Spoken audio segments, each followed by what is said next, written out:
who's God after all? In an age of scientific advancement and philosophical skepticism, the question of God remains as urgent and elusive as ever. Across cultures and centuries, humanity has reached toward the divine not merely for answers, but for meaning, comfort, and purpose, and yet no tradition, scripture, or theory has ever conclusively resolved the mystery. We do not aim to define God, but to explore why the search persists, what science and reason can contribute to it, and how, ultimately, the journey to the divine must be both personal and deeply honest. In an era hungry for both truth and transcendence, we ask, who's God after all? It is often assumed that religion and morality are inseparable, that to be good one must believe in God. These practices reduce stress, enhance emotional regulation, and improve overall well-being. Similarly, structured prayer practices, particularly those involving gratitude or loving kindness, have been linked to enhanced mood, decreased loneliness, and improved cardiovascular health. The act of reaching inward and upward, whether through mantra, breath, or appeal to the divine, activates the brain's parasympathetic nervous system, calming the body and centering the mind. Yet history and human experience repeatedly disprove this notion. Countless individuals who identify as atheists or agnostics live deeply ethical lives, guided by compassion, empathy, and integrity. Conversely, many who profess faith commit acts that contradict the moral principles they claim to uphold. During prayer or meditation, neuroimaging reveals increased activity in the frontal lobes responsible for focus. This quest for why is not solved by science or logic alone, but nature offers a gentle, safe, and direct way to feel God without intermediaries. In the quiet grandeur of a forest, the rhythm of ocean waves, or the delicate symmetry of a flower, something wordless speaks. It is a philosophical yearning, a hunger for a framework that affirms life has significance, even amidst suffering and uncertainty.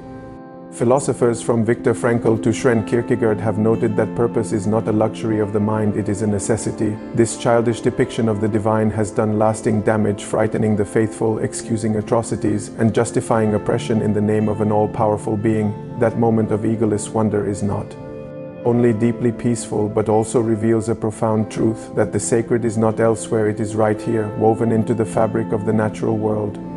The presence of a higher reality, whether viewed as a creator, a force, or a guiding consciousness, offers a container for human purpose. The future of spirituality requires a more expansive vision, one worthy of reverence, not fear. Any God that can be fully described, predicted, or explained by human categories is, by definition, too small to be God. But even at their most elevated, these images are still projections of our limited intellect. We need only to look, to see, and to be still. If God exists, he or she must transcend the flawed human psyche, not mimic its worst qualities.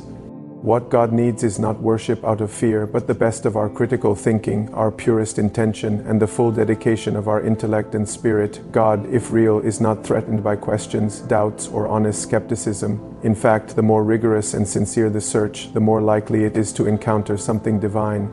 God fills the existential void not by answering every question, but by making the search itself meaningful. This epistemological deadlock tells us that God is not a fact to be confirmed, but a reality to be encountered. It does not call for blind faith, but for faith placed in its rightful epistemological position. After all, scientific, logical, and balanced questioning has been thoroughly exhausted. The experience of God is not transferable or universal. It cannot be quantified or debated. It can only be lived. The divine, rightly understood, does not eliminate mystery. It affirms that the mystery matters. But beyond both categories lies the deeper human need for connection with the cosmos, with meaning, with the ineffable. God, if approached as the eternal source of meaning, can fill that void in a way no political system, ideology, or purely rational model ever has. Scientific evidence shows we are wired to reach towards something beyond ourselves. Prayer and meditation benefit us, whether or not they are answered. The image of God must evolve beyond childish projections into something that respects the immensity of the unknown. And until science can weigh the soul or measure grace, belief must remain personal. Without a clear sense of why, individuals suffer existential distress, nihilism, and despair. And decision-making and decreased activity in the parietal lobes, which govern our sense of spatial orientation, creating a sense of unity and transcendence. In that moment of an egolessness, as Krishnamurti noted, you glimpse what cannot be named. This cognitive response is not proof of God's existence, but it is strong evidence. That belief in or connection to the divine satisfies a deep psychological and neurological need. This paradox reveals a critical truth. Religion does not guarantee virtue, and disbelief does not preclude it. God is the extraordinary mystery behind all things, and we can only approach that mystery with a blend of humility, intellect, experience, and openness. However, while moral behavior is clearly not the exclusive domain of the religious, there is growing evidence that the human mind still longs for connection with something greater. A transcendent framework of meaning beyond the material world. Neuroscientific studies, including work conducted by Andrew Newberg, University of Pennsylvania, show that the human brain appears wired for spiritual experience. In short, the mind doesn't need dogma, but it does seek the divine. Whether one believes in a deity or not, the mental and emotional benefits of prayer, meditation, and spiritual reflection are well documented. Scientific studies published in journals like Psychosomatic Medicine and Frontiers in Psychology have found that mindfulness meditation reduces symptoms of anxiety and depression, increases attention span, and even lowers markers of inflammation in the body. These effects are not dependent on a specific religious context, they stem from intention, focus, and inner stillness. So, while theology may remain unsettled, prayer and meditation provide tangible, measurable benefits. They are portals to psychological clarity and spiritual grounding. Beyond biology and psychology, there lies a deeper human longing, the need for meaning. Frankl, a Holocaust survivor and psychiatrist, famously asserted in Manis, "Search for meaning that those who have a why to live can bear almost anyhow." Here, the idea of the divine becomes not just comforting but essential. For many, the experience of the divine is too abstract, too weighted by doctrine or trauma.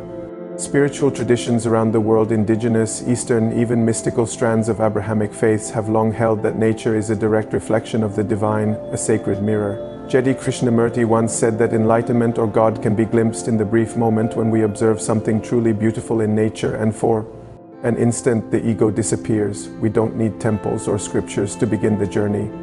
Too many religious traditions portray God in dangerously anthropomorphic terms, a jealous, angry, vengeful being with shifting moods, biased preferences, and a disturbing tendency to lash out when disobeyed. But such a God, petty, volatile, punitive, cannot possibly be real.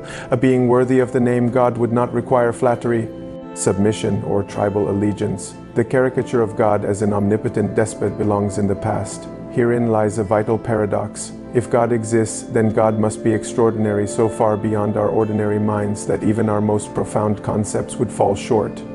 And yet, ironically, our minds are capable of imagining increasingly sophisticated versions of God, more just, more compassionate, more mysterious than those offered by many organized religions. This humbling insight means two things. We must reject simplistic portrayals of the divine that mirror human flaws. We must acknowledge that the real God, if there is one, will always exceed our comprehension. So while theological models may evolve, the truth of the divine will remain partly veiled. This doesn't make the search meaningless, it makes it sacred. To this day, no scientific method has proven the existence of God, nor has one disproved it. And if so, then only a personal, inward, individual journey can bring one to God, and even then, the result will be valid only for the seeker. This is why Essentia, the path to the ultimate key to God, demands both critical intellect and open-hearted exploration. In this framework, faith is not a shortcut, it is the final step, taken only when every other rational avenue has been walked, when doubt has been faced without evasion, and when sincerity is deeper than certainty. Who's God after all? God, if such a being exists, is not an emperor, judge, or cosmic accountant tallying sins and virtues. Atheists can absolutely be good, and believers can do harm. Just as importantly, humans need purpose. It is not merely a luxury, but a philosophical cornerstone of our sanity and flourishing. And when the heart is ready, sometimes God, or something like it, appears gently through a leaf, a cloud, a breeze. Only a deeply personal, critically rigorous, spiritually sincere journey can lead one to even a glimpse of the divine, and even then, it is yours alone to hold. This is the call of Essentia. Not to impose belief, but to liberate the search. Not to define God, but to meet mystery with everything we are. Who's God after all? Only you can begin to find out. Thank you, and see you soon.